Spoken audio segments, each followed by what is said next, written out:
जब NTA allow कर रहा है तो हमको सेंटर पर क्यों नहीं अलाउ किया जा रहा है? नीट परीक्षा को लेकर देश पहले ही पेपर लीक, एडमिट कार्ड की गड़बड़ियों और परीक्षा प्रबंधन पर उठते सवालों से परेशान है। लेकिन अब अजमेर से जो तस्वीर सामने आई है उसने एक नया सवाल खड़ा कर दिया है। जब एनटीए खुद अपनी गाइडलाइंस में कहता है कि बुर्का, हिजाब, पगड़ी और अन्य धार्मिक परिधान पहनकर परीक्षा देने की अनुमति है, तो फिर परीक्षा केंद्र पर एक छात्रा को 1 घंटे तक रोकने की जरूरत क्यों पड़ गई?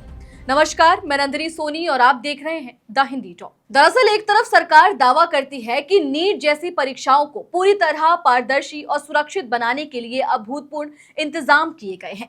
पेपर लीक रोकने के लिए सख्ती बढ़ाई गई, टेलीग्राम जैसे प्लेटफॉर्म पर निगरानी रखी गई, प्रश्न पत्रों की सुरक्षित धुलाई के लिए विशेष व्यवस्थाएं की गई। यहाँ तक कि परीक्षा को लेकर सुरक्षा व्यवस्था को पहले से ज्यादा मजबूत बताया गया। लेकिन जब छात्र परीक्षा केंद्र पर पहुंचता है और वहीं उसे सिस्टम से जूझना पड़ जाए, तो फिर इस तमाम दावों का मतलब क्या रह जाता है? राजस्थान के अजमेर में नीट यूजी री एग्जाम के दौरान मुस्लिम छात्रा कुलसुम बानो को कथित तौर पर बुर्का पहनकर परीक्षा केंद्र पहुंचने पर करीब 1 घंटे तक रोक दिया गया। छात्र का कहना है कि उसे प्रवेश नहीं दिया जा रहा था और वह लगातार अपनी बात रख रही। अगर नियमों के तहत बुर्का पहनने की अनुमति है तो फिर उसे रोका क्यों जा रहा है? सबसे बड़ा सवाल ही यही है कि जब एनटीए के आधिकारिक गाइडलाइंस में साफ लिखा होता है कि धार्मिक परिधान पहनने वाले अभ्यर्थियों को परीक्षा में बैठने की अनुमति है, तो फिर केंद्र पर मौजूद अधिकारियों को इससे दिक्कत क्या थी? अगर पहचान सत्यापित करनी थी तो कीजिए, अगर सुरक्षा जांच करनी थी तो कीजिए, अगर अतिरिक्त चेकिंग करनी थी तो वो भी कीजिए, लेकिन 1 घंटे तक रोककर आखिर साबित क्या किया जा रहा था? किसी भी परीक्षा में सुरक्षा जांच जरूरी है और इस पर किसी को आपत्ति नहीं हो सकती, लेकिन जांच और परेशान करने में फर्क होता है।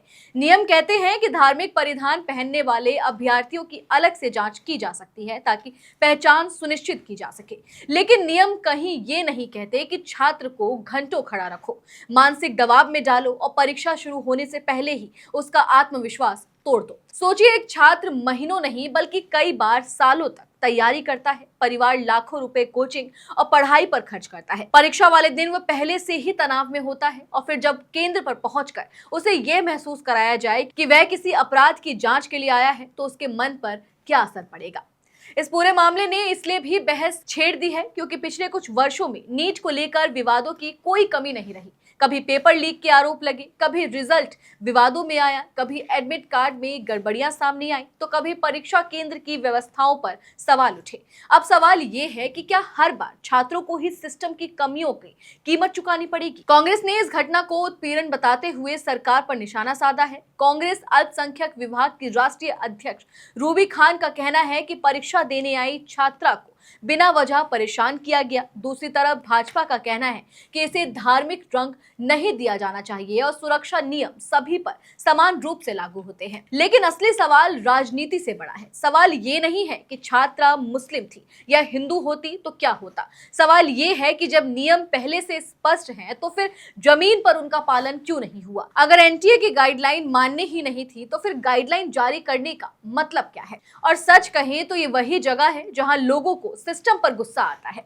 एक तरफ कहा जाता है कि परीक्षा में कोई गड़बड़ी ना हो इसीलिए अभूतपूर्व इंतजाम किए गए हैं। दूसरी तरफ परीक्षा केंद्र पर पहुंचने के बाद छात्रों को ऐसी स्थितियों का सामना करना पड़ता है जिनका जिक्र किसी किताब या सिलेबस में नहीं होता। लोग पूछ रहे हैं कि क्या अब हर चीज को हिंदू मुसलमान के चश्मे से ही देखा जाएगा? अगर नियम अनुमति देते हैं तो फिर बहस किस बात की थी?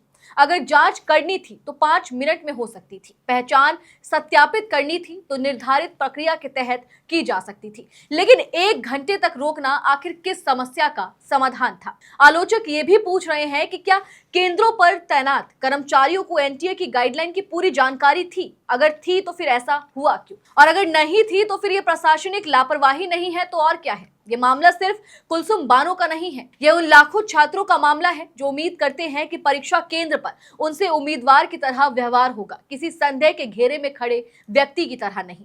सुरक्षा जरूरी है लेकिन संवेदनशीलता भी उतनी ही जरूरी है। पहचान की पुष्टि भी जरूरी है लेकिन सम्मान भी उतना ही जरूरी है। और सबसे जरूरी ये है कि परीक्षा केंद्र पर पहुंचने के बाद छात्र का समय बर्बाद ना हो, क्योंकि वहां उसका भविष्य तय होने वाला होता है। फिलहाल इस घटना ने एक बार फिर परीक्षा व्यवस्थाओं पर सवाल खड़े कर दिए हैं, क्योंकि छात्र परीक्षा देने जाता है बहस करने नहीं, वह उत्तर पुस्तिका भरने जाता है अपनी धार्मिक पहचान साबित करने नहीं। और जब नियम पहले से स्पष्ट हो तब 1 घंटे की देरी सिर्फ समय की बर्बादी नहीं होती, बल्कि उस भरोसे पर भी चोट होती है जो छात्र देश की परीक्षा प्रणाली पर करते हैं। चलिए फिलहाल इस वीडियो में इतना ही। आप इस पूरी खबर को लेकर क्या कुछ सोचते हैं, कमेंट सेक्शन में हमें अपनी राय जरूर दें। और अगर अभी तक आपने हमारे चैनल को सब्सक्राइब नहीं किया है तो तुरंत करें। इसके साथ ही हमें सोशल मीडिया प्लेटफॉर्म यानी कि फेसबुक, इंस्टा और एक्स पर फॉलो जरूर करें।